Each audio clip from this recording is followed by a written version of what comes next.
Praise lord. సియోను సువార్త ప్రకటించుదానా బలముగా ప్రకటించుము, భయపడక ప్రకటించుము. యెషయా 49లో ఉంది. ఎంత తేటగా ఉంది మాట.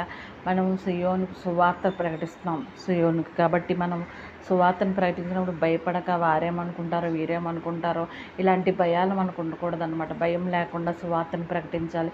ఎందుకమ్మా భయం? మనం ఏమన్నా చెడు చెప్తున్నామా? మనం మంచిగా కదా చెప్తున్నాం. మంచి మాటలు కొందరికి మనస్కరించట్లేదు. మరి అక్కడ గొయ్యి ఉంది, అందులో పడతావురా బాబు పోయి అంటే నేను అటే వెళ్తాను అనే వారిని మనం ఏం చేయగలం చెప్పండి?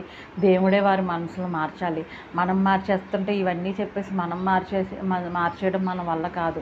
ఆ వాళ్ళల్లో దేవుడు కార్యం చేయాలి. దేవుడు వాళ్ళలో మనం మొలకెత్తించాలి. కానీ ఈ వాక్యం అనే బీజం మొలకెత్తి వాళ్ళ మార్గాల్ని వారు సరి చేసుకోవడానికి మనం చెప్తున్నాం తప్ప వెళ్ళి ఆ గోతులో పడమని మనం చెప్పట్లేదు కదా. మరి కొంతమందికి మనస్కరించట్లేదు కదా. అలా మనస్కరించకుండా మంచి ఎవరు చెప్పినా కూడా